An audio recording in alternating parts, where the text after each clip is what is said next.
بھارت کے زیر قبضہ لداخ میں حالیہ عوامی بے چینی اور احتجاجی تحریک دراصل اس خطے کے اندر تیزی سے بڑھتے ہوئے پروٹیسٹ پوٹینشل یعنی احتجاجی امکان کی عکاس ہے۔ بھارت کی جانب سے آرٹیکل 370 کی منسوخی اور لداخ کو براہ راست دہلی کے زیر انتظام لانے کے بعد لداخ میں سیاسی محرومی، معاشی بے اطمینانی اور شناخت کے کھو جانے کا احساس گہرا ہوتا جا رہا ہے، اور اب یہ احساس ایک منظم عوامی تحریک میں بدل چکا ہے۔ ستمبر 2025 میں جب لداخ کی عوام نے اپنے جائز حقوق کے لیے آواز اٹھائی اور یہ مطالبہ کیا کہ انہیں ریاستی درجہ دیا جائے اور ان کی معاشی محرومیوں کو دور کیا جائے اور لداخ میں سیکیورٹی کے نام پر جاری ماحول دشمن اور عوام دشمن منصوبوں کو ختم کیا جائے، تو جواب میں انہیں دیا گیا لاٹھی چارج، آنسو گیس، گولیاں اور ظلم، 4 بے گناہ افراد کا قتل، درجنوں زخمی اور سینکڑوں گرفتاریاں۔ یہ سب کچھ اس لیے کہ انہوں نے بھی بھارتی انتہا پسند حکومت سے مقبوضہ کشمیر کے لوگوں کی طرح اپنے حقوق کا مطالبہ کیا۔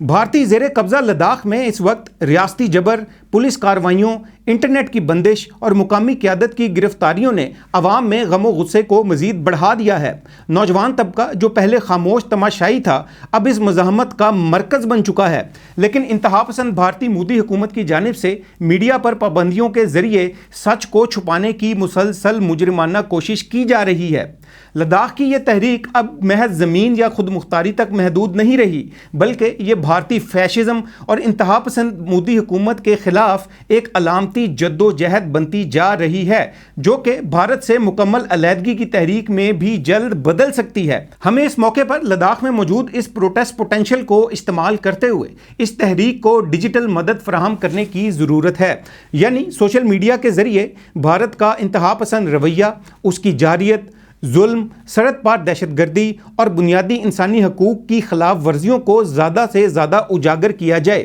اور بھارت کا اصل انتہا پسند گھناؤنا چہرہ دنیا کے سامنے لایا جائے، تاکہ نہ صرف بھارتی مظالم کے شکار لداخ کی عوام کو ان کی خود مختاری مل سکے، بلکہ مقبوضہ کشمیر، ناگالینڈ، منی پور اور خالصتان جیسی آزادی کی تحریکوں کو بھی منطقی انجام تک پہنچایا جا سکے۔